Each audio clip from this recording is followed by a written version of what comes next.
ఇక చివరిది 12వ రాశి అయినటువంటిది మీనరాశి.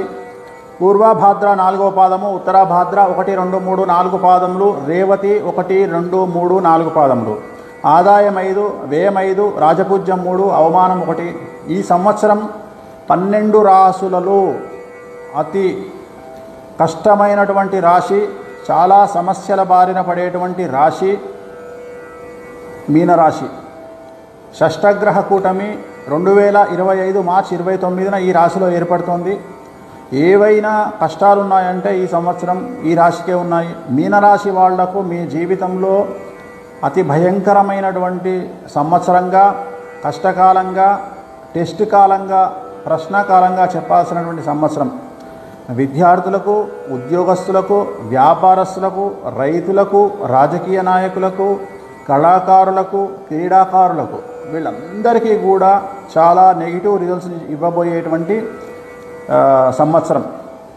2025వ సంవత్సరంలో అన్ని రంగాల వారికి, మీనరాశి వాళ్లకు ఆరోగ్య భంగములు, కుటుంబంలో భార్యాభర్తల మధ్యన గొడవలు ఉన్నటువంటి భార్యాభర్తలు విడిపోవడము, విద్యార్థులకు ఉత్తీర్ణత శాతము, మార్కుల శాతం తగ్గడము, బ్యాక్లాగ్స్ ఉండడము, ఉద్యోగం రాకపోవడము, చెడు స్నేహాల వల్ల, ప్రేమల వల్ల జీవితంలో నష్టపోవడము, వీసాలు రాకపోవడము, పేపర్ వర్క్ సరిగా చేయకపోవడం వల్ల విదేశాల్లో వీసాలు రాకపోవడము, విదేశాల్లో ఉండేవారికి ఉద్యోగాలు రాకపోవడము, వ్యాపారం పేరుతో డబ్బులు నష్టపోవడము, వ్యాపార రంగంలో ఉండేవారికి ట్యాక్సుల పరంగా sales tax, GST, commercial tax వల్ల నష్టాలు, ఐటీ రైడ్ల వల్ల నష్టాలు, అలాగే ఉద్యోగస్తులకు, గవర్నమెంట్ ఉద్యోగంలో ఉండేవారికి, ఐఏఎస్, ఐపీఎస్ లాంటి వారికి ఏసీబీ, సిబిఐ, ఈడీ లాంటి కేసులు, కారాగార వాసము.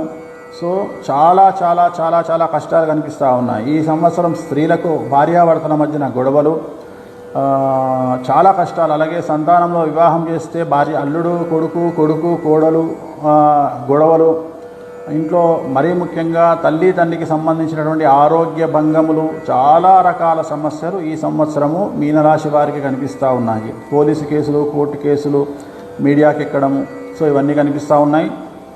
సో రెమెడీ ఏమిటంటే త్రయంబకేశ్వరంలో రాహుకేతు పూజ నిర్వహించుకోండి. అలాగే తిరునల్లార్ శనీశ్వర ఆలయంలో ప్రత్యేకమైన పూజ నిర్వహించుకోండి. నల్ల రంగు దుస్తులకు దూరంగా ఉండండి. ప్రతి శుక్రవారం నాడు ఎల్లో కలర్ షర్ట్ కానీ డ్రెస్ కానీ వేసుకోండి.